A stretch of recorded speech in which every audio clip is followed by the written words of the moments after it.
And I believe that at the end of the day, he's not mentally ready to play.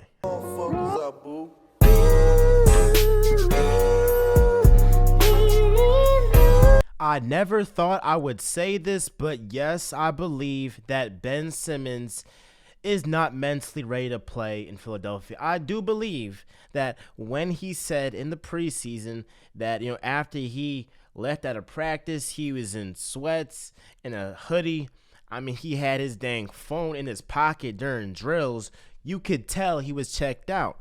But at the time, I thought he's just pouting, once he realizes the bread's not coming in game by game because you're not there, you're not going to get paid, and you're going to have to end up crawling back to the Sixers. Well, he hasn't crawled back. And in fact, he has stood on his 10 toes and been like, no, I still want out of Philly. I still never in my life want to be a 76er. I still never want to put my feet back down at Wells Fargo Center unless I'm with the opposing team, right? He has said that, and he has stood by that. So at this point in the season, it's January, mid-January. We're heading to like the middle of the season, and I believe that at the end of the day, he's not mentally ready to play.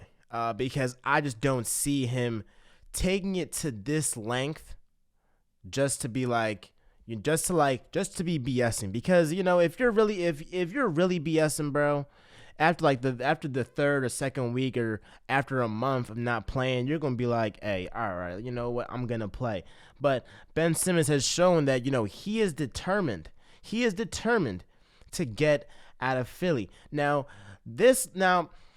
I was at Game 7.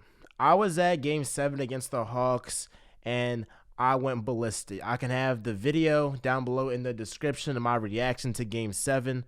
But I was going crazy. I mean, after the game, I was yelling, Ben Simmons sucks. He's trash.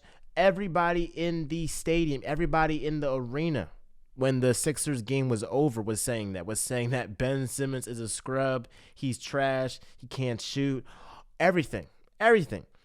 People outside the arena burning his jersey, stepping on it, throwing it in the trash can, putting videos, calling him a crumb bum. I mean, we all seen these videos, right? And Ben Simmons very well has seen these videos. So maybe,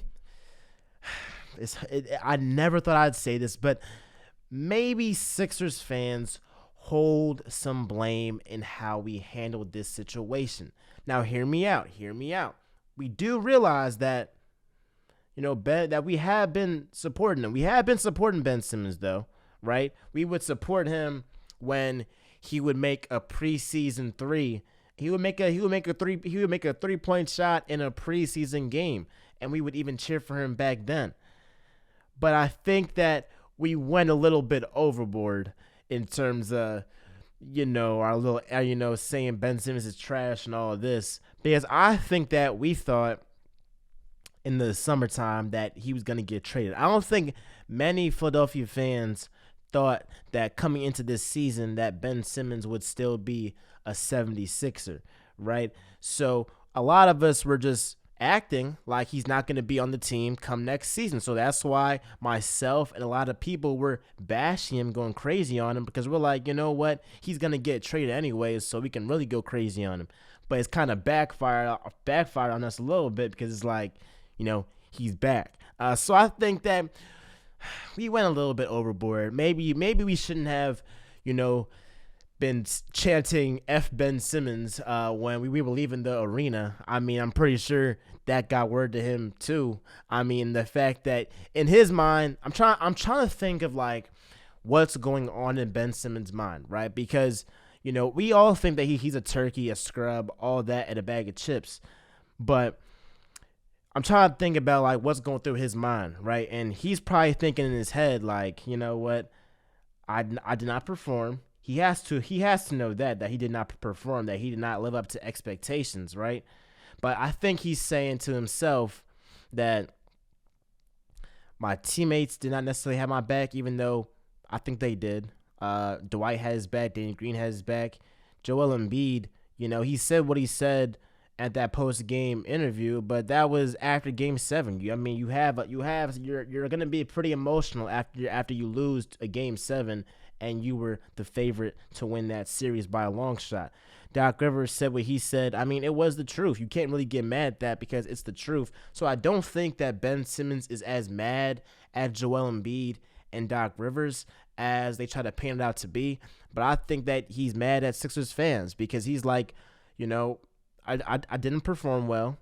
I know I didn't perform well. Y'all know I didn't perform well, but y'all keep, putting it back in my face like you're trash, all this, when you're supposed to support me, right? So I can kind of get what he's saying. I mean, on his birthday, we're all going on it, or people are going on his page saying, like, you can't shoot, da-da-da-da. I mean, he got all the criticism in the world from Philly fans. He didn't get the criticism from, like, Miami fans or, like, OKC fans or, like, Laker fans. He got the criticism from fans in Philly. So just from his perspective, I can see how he could be like, especially since, he is soft, I can see how he can be like, you know what, F these guys, like, they didn't have my back at my lowest point, so I'm never going to come back here. That's what I think he has the personality and mindset of, like, once he's checked out, he's checked out. Like, it's no bringing him back at all. But my message to Ben Simmons is, look at Russell Westbrook. Russell Westbrook got all the criticism in the world, right? But yesterday, he had that crazy dunk on Rudy Gobert, and now he gets all the praise from NBA fans and Laker fans. Well, you should look at this as something that you should take with you to get back on the court in Philadelphia. Because in your first game, let's say you put up 20 points, 10 assists, you have a couple threes. Philly fans are not going to boo you that next game. Want to know what they're going to do? They are going to cheer for you, right? They're not going to keep booing you. The first game, they'll boo. Not going to lie. If I'm in attendance, I'm probably going to boo, right? But he has to understand that Philly fans are mad right now, and I think understandably so because of your postseason performance. But you can rewrite your story. That's what I want Ben Simmons to realize. If you're watching this, Ben Simmons, you can rewrite your story, bro. Because at the end of the day, if you play well, Sixers fans are not going to keep booing. They're going to end up cheering for you. Russell Westbrook got all the criticism in the world, and he got one crazy dunk on Rudy Gobert. And now he's getting all the praise and all the flowers in the world. And if you look at the stats, he shot 5 for 14 last game, but he's getting all the praise. So it's like, Ben, if you start hitting jump shots, hitting threes, people are gonna be on your side. People are gonna be rooting for you. But if you're not in the game, if you're not controlling your narrative, then people are gonna bash you because all they're doing is going off your postseason performance. So at the end of the day, I agree that Ben Simmons is not mentally ready to play, but I would challenge him to, get on the court. Just try and change your narrative, right? If you don't want to be in Philly, all right, but it's helping us if you can get on the court and up your trade value rather than all the teams having a low trade value for you or having a low asking price for you, given the fact that they're basing that off of your postseason performance. And one last thing, right? Daryl Morey and the Sixers are actually, making their asking price for Ben Simmons steeper. Yes, they're making it steeper.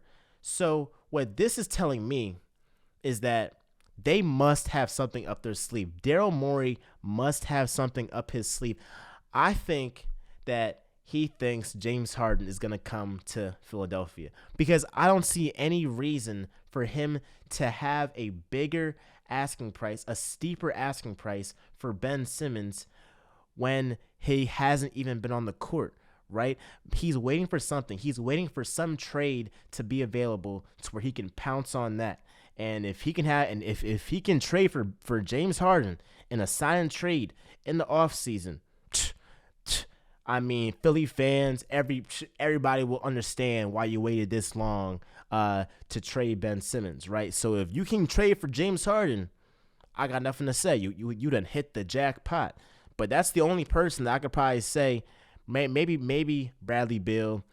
Dame is kind of injured. Dame is injured right now. But if you get James Harden, who has said or who has been reported that he is exploring his options with with other teams, and that the Sixers are coming up, right? It's reports that it's coming up, and I believe James Harden is looking at it like, yo, I came to Brooklyn to win a championship, to guarantee myself to win a championship, right? He came to Brooklyn to guarantee himself to win a championship.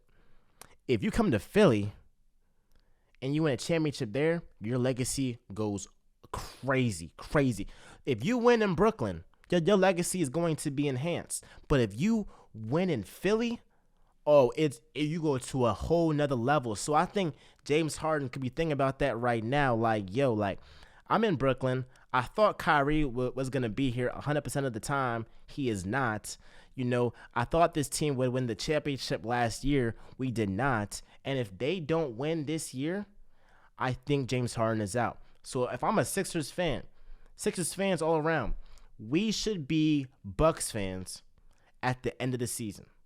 During the playoffs, we should be Bucks fans because, if the Bucks beat the Nets again, James Harden is out, and guess where he's going to go? He's going to take his butt to Philadelphia 215 76ers, and it's going to be a dynamic duo between him and Joel Embiid, and I guarantee you they're going to win a championship. But let me know what you think down below. Is Ben Simmons mentally ready to play, or is he BSing? Be sure to like, comment, subscribe, do all that jazz. And with that being said, y'all, this is Real Talk with MJ, where y'all know I always keep it real. I'm out, y'all.